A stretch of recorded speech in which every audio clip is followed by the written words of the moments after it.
Dice así la palabra de Dios: y Él dio a algunos el ser apóstoles, a otros profetas, a otros evangelistas, a otros pastores y maestros, a fin de capacitar a los santos para la obra del ministerio, para la edificación del cuerpo de Cristo, hasta que todos lleguemos a la unidad de la fe y del pleno conocimiento del Hijo de Dios, a la condición de un hombre maduro, a la medida de la estatura de la plenitud de Cristo.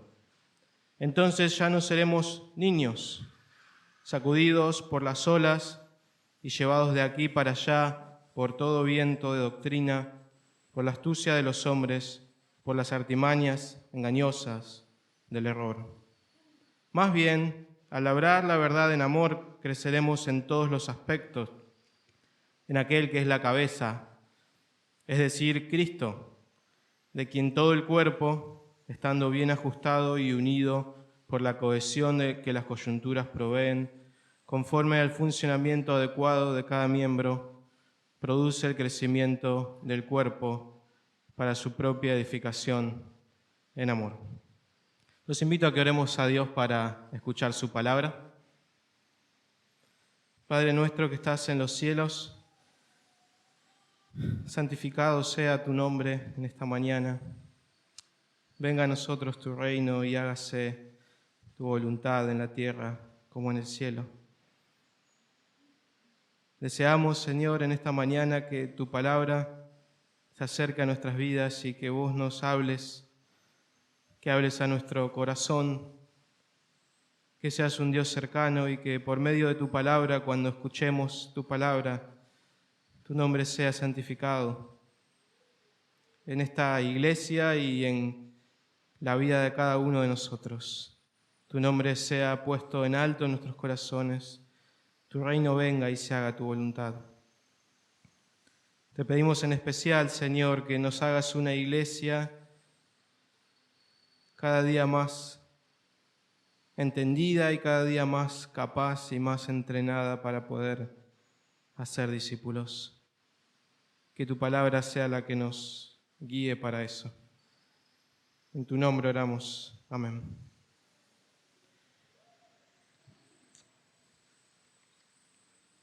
La pregunta que quiero que intentemos, hermanos, responder en esta mañana es la siguiente: ¿cómo nos llega la palabra a nosotros y cuáles son las implicaciones prácticas de eso?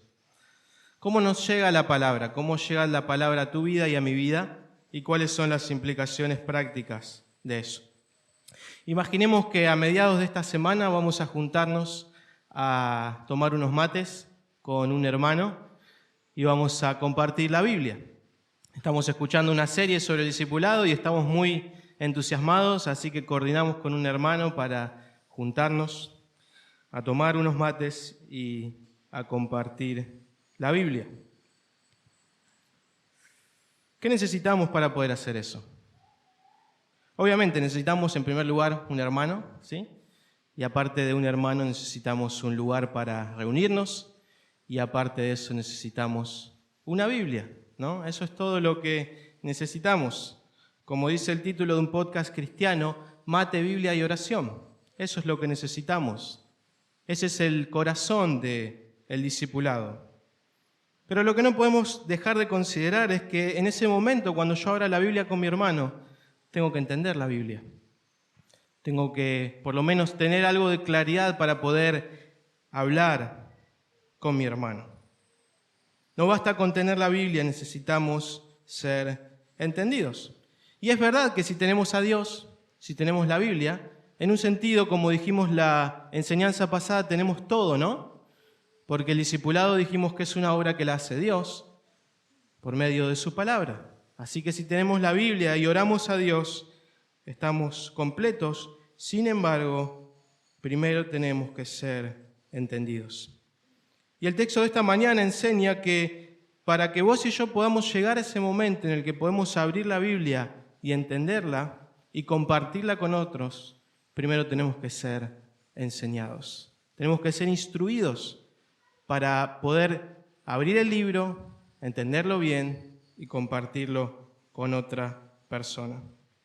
Es por eso que la pregunta que nos planteamos al comienzo fue, ¿cómo llega esa palabra a nuestras vidas? ¿Cómo es que la palabra de Dios llega a mi vida, no solo que la escucho, sino que la entiendo para poder comunicarla a mis hermanos?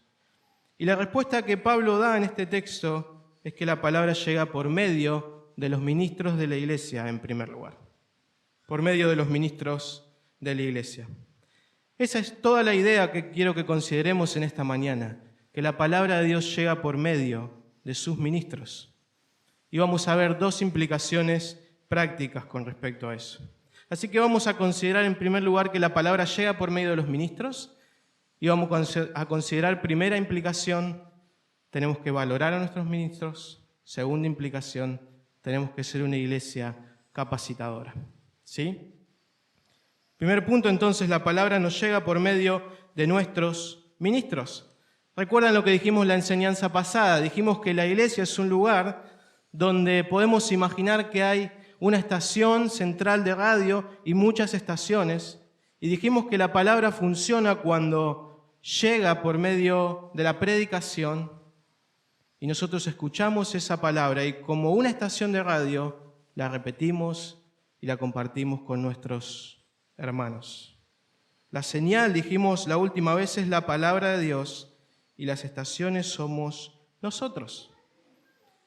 Y vimos que lo que dice en el versículo 15 es lo que tenemos que hacer. Eso es el discipulado, hablar la verdad en amor. El discipulado ocurre cuando vos y yo recibimos la palabra y como una estación de radio la repetimos a nuestros hermanos, hablando la verdad en amor. Ahora, si vos y yo somos estaciones de radio, podríamos decir, según nos dice nuestro texto, que los ministros de la iglesia son la estación central que emite la señal de radio. Son el medio principal por el cual esa señal llega a toda la congregación. Y de ellos depende, en una buena medida y de manera totalmente irreemplazable, que la palabra de Dios llegue a tu vida y a mi vida. Eso es lo que dice el versículo 11 y 12, ¿no? Volvemos a leerlo una vez más. Pablo dice en el versículo 11 que Dios dio a algunos el ser apóstoles, a otros profetas, a otros evangelistas, a otros pastores y maestros, a fin de capacitar a los santos para la obra del ministerio, para la edificación del cuerpo de Cristo. Vos y yo, dice el apóstol, necesitamos ser edificados, necesitamos ser capacitados, y el medio que Dios elige es su palabra, y su palabra la comunica por medio de ministros. O para ponerlo en palabras más simples, los ministros son los encargados de capacitar a la iglesia para que la iglesia pueda cumplir con la obra del discipulado. Ellos nos capacitan para que podamos seguir a Jesús, para que podamos ayudar a otros a seguir a Jesús. En esta misma epístola, en el capítulo 1, Pablo dice una de las verdades más maravillosas, uno de los textos más grandiosos de toda la Biblia. Y Pablo dice que Dios ha bendecido a su pueblo con toda bendición espiritual en los lugares celestiales en Cristo. Y Pablo comienza a relatar y él dice que Dios nos escogió desde antes de la fundación del mundo, Dios nos predestinó, Él nos adoptó para ser sus hijos. Él nos redimió por medio de Cristo, nos dio a conocer, dice Pablo, el misterio de Cristo, nos dio una herencia con Cristo, nos dio el Espíritu de Cristo. Y lo que sencillamente dice nuestro texto en esta mañana es que Él ha puesto hombres para que ese mensaje maravilloso sea comunicado a nuestras vidas, para que podamos ser y hacer discípulos.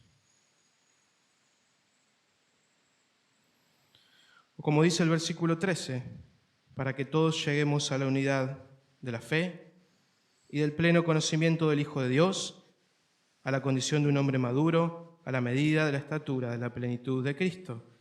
Es decir, para que podamos conocer a Cristo, para que podamos ser discípulos de Cristo.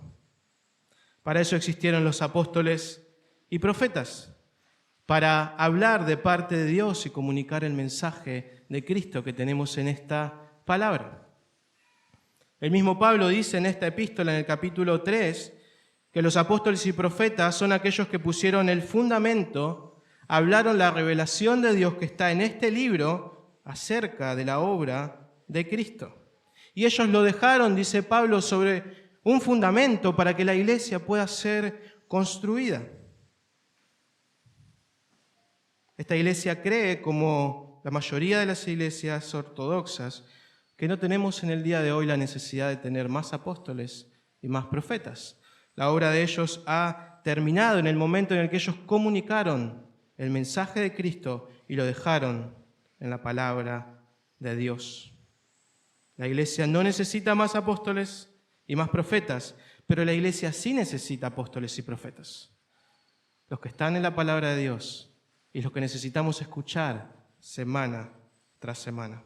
Así que estos hombres pusieron el fundamento, la verdad esencial de la revelación de la palabra de Dios. Y Pablo menciona a continuación que hay evangelistas en el versículo 11. Y el pastor John Piper dice que la conexión que hay acá es una conexión completamente lógica, porque si Dios ha puesto apóstoles y profetas para que sus palabras estén en este libro, Él también necesita obreros que tomen esas palabras y que las proclamen al mundo. Amén.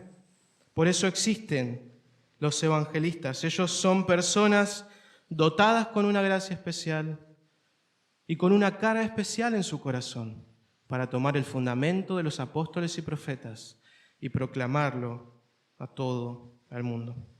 ¿Pueden ver la cadena lógica de la obra de Dios? Él comunica su palabra por medio de los apóstoles y profetas, ellos lo registran en un libro y los evangelistas toman esa palabra y la proclaman al mundo, para que el mundo crea en las buenas noticias de Jesús. Ahora, si vos y yo escuchamos ese evangelio y lo recibimos y llegamos a la iglesia, Dios ha puesto, como dice el versículo 11, personas que solemos llamar pastores, ancianos, o como dice nuestro texto, pastores y maestros. Ellos son personas que se encargan, al igual que un pastor con un animal, de guiar al rebaño, de guiar a nuestras vidas con la palabra de Dios. Por medio de instruir con la palabra, por medio de proclamar la palabra, por medio de ayudar, por medio de aconsejar con la palabra de Dios. Así que este es el plan de Dios. Él ha dispuesto un camino bien trazado para que la palabra llegue de su boca a nuestras vidas, para que podamos hacer discípulos. Primero, un fundamento con los apóstoles y profetas. Después, evangelistas que proclaman la palabra. Después, pastores y maestros que cuidan de la iglesia. Para que ocurra el discipulado, la palabra tiene que llegar a nosotros. Y eso ocurre por medio de los ministros. Y cuando hablamos de ser una iglesia que practica el discipulado, hablamos de ser una iglesia que tiene ministros, que proclaman el evangelio en las calles de esta ciudad para que el mundo crea. Y una iglesia que tiene ministros, que dentro de la iglesia toman la palabra y se la dan al pueblo, capacitándolo para que puedan ser discípulos, para que puedan hacer discípulos. La tarea de los pastores y maestros en especial, como dice nuestro texto, es la de capacitar a la iglesia para que cumpla con la tarea de hacer discípulos. ¿Sí? Dice el versículo 12 que los ministros capacitan a los santos, es decir, a vos y a mí, para la obra del ministerio, para la edificación del cuerpo de Cristo. Ya hemos dicho reiteradas veces, y el Señor nos permite repetirlo muchas veces más, que la tarea de ser discípulos no es una tarea solo de los ministros. Es una tarea de toda la iglesia. Sin embargo, el lugar de ellos es esencial porque ellos tienen que traer la palabra para instruirnos, para enseñarnos, para que vos y yo podamos ser mejores discípulos y ayudar a nuestros hermanos a ser mejores discípulos. En el plan de Dios, hermanos, los ministros son irreemplazables y no tenemos que asustarnos e incomodarnos por decir eso. Una iglesia que no tiene ministros es una iglesia acéfala. Es una iglesia que está en peligro de extinción. Es una iglesia que corre el peligro de lo que dice el versículo 14, ser una iglesia de niños, sacudidos por la falsa doctrina, llevados de un lado a otro, sin poder alcanzar la madurez. Por supuesto que existen iglesias sin ministros. En este preciso momento, en muchos lugares del mundo, mucho más en Medio Oriente, hay iglesias sin ministros. Lugares donde la iglesia es perseguida y donde la iglesia no puede tener ministros, pero no son más que una excepción a la regla. El orden de Dios es iglesias con ministros. Cuando Pablo escribe a Tito en la epístola de Tito, se nos cuenta que Pablo lo dejó a Tito en una isla llamada Creta para que Tito pueda ordenar la iglesia y pueda organizar un plan de evangelización para llevar el evangelio a toda la iglesia. Y el mismo Pablo le dice en el versículo 5 cuál es la estrategia. Y él le dice: por esta causa te dejé en Creta, para que pusieras en orden lo que queda y designaras ancianos en cada ciudad, como te mandé. ¿Cómo alcanzamos Creta, Pablo? Empezamos poniendo ancianos, dice él. Y es el mismo Pablo el que le explica con detalle a Tito que van a ser esos ancianos los que van a capacitar a toda la iglesia para que toda la iglesia pueda ser un testimonio al mundo. Lo mismo que encontramos en nuestro texto, la palabra llega por los ministros y los ministros son irreemplazables. Y lamentablemente, hermanos, vivimos en un mundo evangélico donde muchos falsos maestros han hecho mucho daño en la iglesia y seguramente, no sé si te pasa, pero mientras yo preparaba este sermón me sentí muy incómodo preparando este sermón y hablando de este tema. Porque muchos de nosotros hemos sido víctimas del maltrato y de la mala praxis de personas llamadas ministros que con buena o con mala intención nos han hecho daños, ¿no? Y hermanos, ese daño es real y no tenemos que tener miedo de decirlo. Esas heridas son reales, esos traumas son reales. El Señor de a poco nos va sanando y restaurando, pero todas esas heridas no deberían no permitirnos decir lo que dice la palabra de Dios. Y yo quisiera alentarte y decirte que a pesar de esas heridas que tenemos, a pesar de esos traumas que hemos recibido dentro de la iglesia, no tenemos que olvidarnos que tenemos un Dios amoroso, tan bueno que nos ha dado su palabra y tan bueno que se ha encargado de poner hombres para que su palabra llegue a nuestras vidas. Y quisiera alentarte también recordándote que la construcción de la iglesia es una tarea de todos. Y si vos y yo hacemos discípulos y hacemos buenos discípulos, un día esos buenos discípulos pueden ser buenos pastores.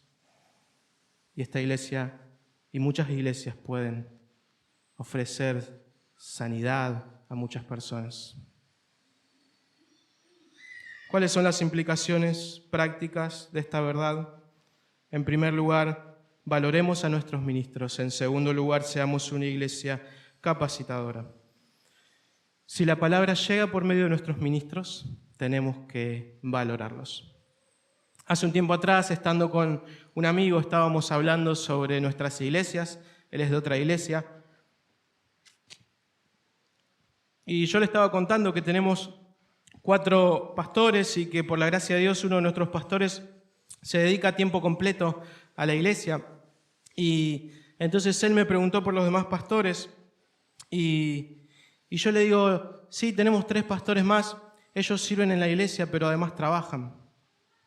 Y él me miró y hizo silencio y él me dijo, ¿y servir en la iglesia no es un trabajo? Y yo le digo, sí. Entonces él me dice, ¿y por qué haces una distinción entre servir en la iglesia y trabajar? ¿Por qué el que sirve en la iglesia es un colaborador y los que están afuera, en la fábrica, en la empresa, en el negocio, están trabajando? La verdad, hermanos, es que el mundo cristiano muchas veces no le da el valor y la honra que merece el trabajo del pastor. Simplemente lo vemos como una colaboración, muchas veces incluso ad honorem. Y aunque quizás no lo digamos explícitamente, implícitamente, tenemos actitudes, formas, ideas, palabras y acciones que demuestran que los ministros en la iglesia muchas veces no son honrados. Y eso ocurre mucho más en este país y en este continente. Eso se puede ver de muchas maneras, en especial en Latinoamérica. Se puede ver en el hecho de que muchas veces no recibimos la palabra que ellos nos dan con gratitud y con solicitud.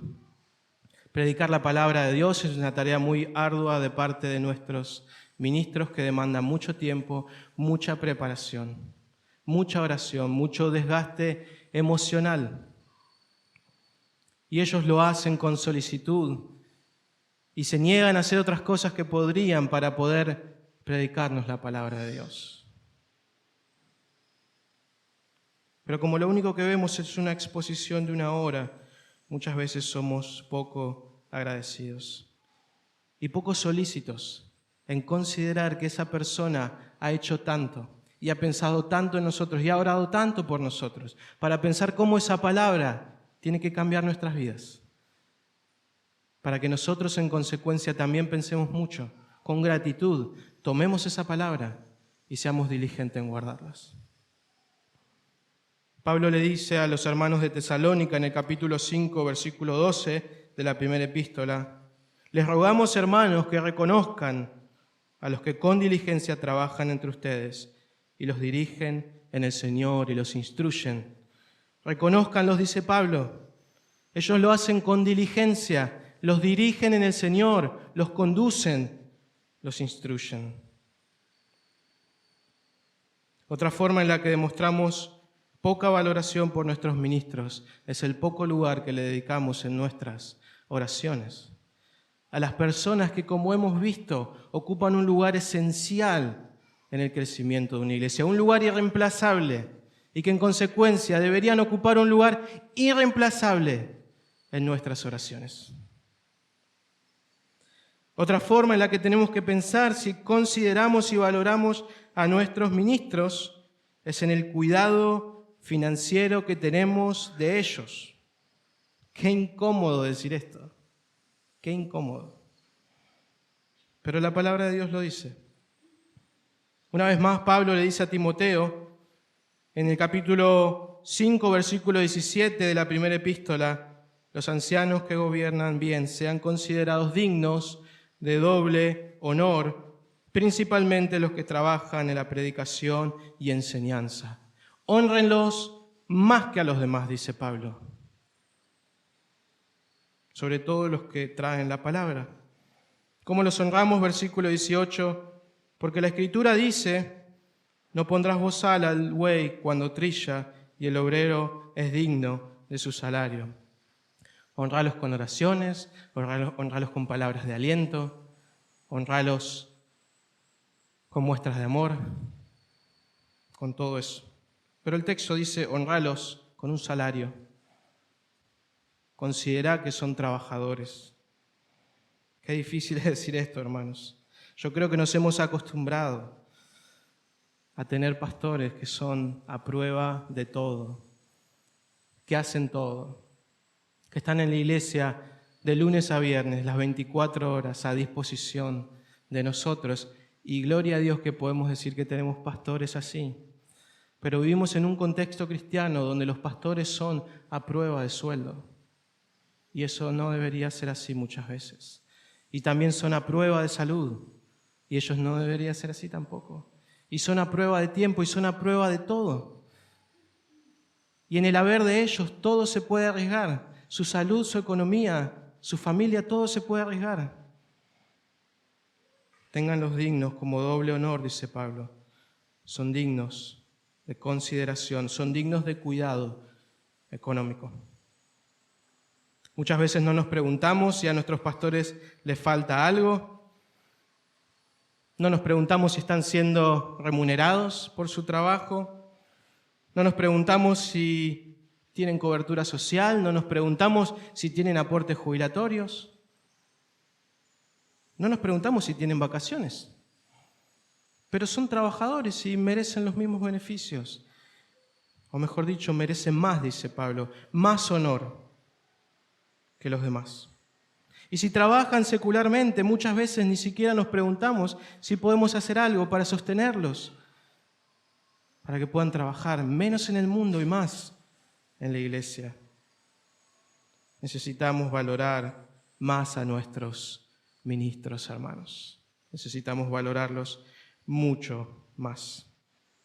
Y si estás acá en esta mañana y no sos miembro de esta iglesia, quiero decirte que estoy muy incómodo con las cosas que estoy diciendo y que no estamos interesados en tu dinero, en tus posesiones, ni en nada que se le parezca, y que en este momento probablemente mis pastores están incómodos escuchando esto porque a ellos tampoco les interesa tu dinero, tu consideración.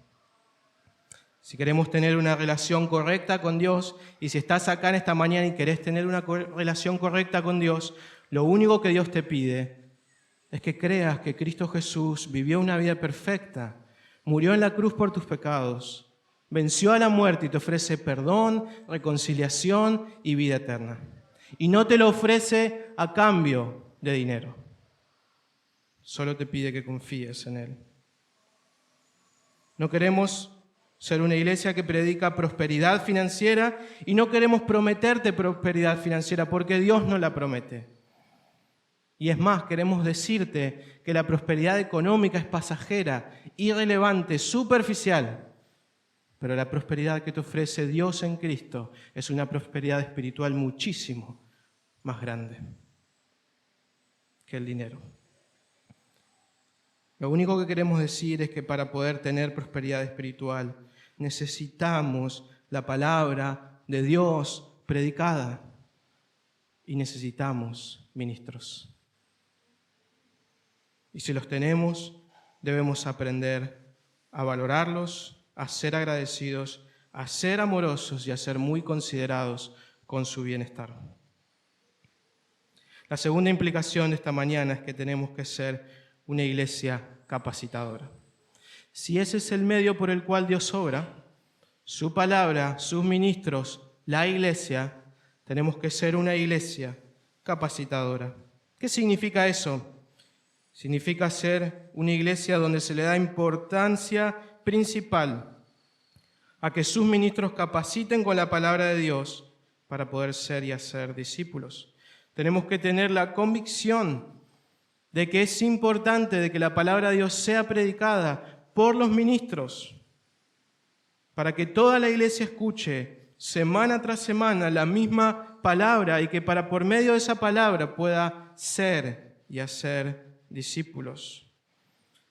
Necesitamos ser una iglesia que pone este día en el centro de toda su vida, porque es el día donde Dios habla por medio de sus ministros, es el día donde el versículo 11 y 12 se cumple. Y en consecuencia tenemos que prepararnos para venir a escuchar la palabra de Dios. Tenemos que estar presentes cuando la palabra de Dios sea predicada y tenemos que recibirla con solicitud. Además, tenemos que ser una iglesia que le provee a sus miembros diferentes instancias donde la palabra de Dios es predicada no solo el domingo, sino durante la semana, para que todos nosotros podamos ser capacitados. Y permítanme llegar incluso más lejos, hermanos. Tenemos que invertir nuestro trabajo, nuestro tiempo, nuestros recursos para capacitar más hombres que puedan ser capacitadores, que puedan predicar la palabra de Dios. El Señor nos permita ser esa iglesia, donde la palabra de Dios se escucha muchas veces, donde hay muchos ministros, donde hay muchas personas siendo capacitadas, el domingo desde el púlpito y el resto de la semana de muchas maneras. Por medio de la predicación, de la enseñanza, de la consejería, del discipulado, de las visitas pastorales y de todo lo que podamos hacer. El pastor Peter Adam, hablando sobre la importancia de ser una iglesia capacitadora, señala el ejemplo de Juan Calvino. Y Adam dice que su iglesia Fue una de las iglesias que mejor entendió la necesidad de ser una iglesia capacitadora. Adam señala que Juan Calvino dedicó todos sus años a escribir tanto como sea posible para que las personas lean la palabra de Dios. Dice Adam que Calvino escribió grandes tratados de teología. Algunos de ellos los tenemos en nuestras manos en español. Pero además, dice Adam, Calvino se preocupó por escribir tratados sobre el funcionamiento correcto de la iglesia.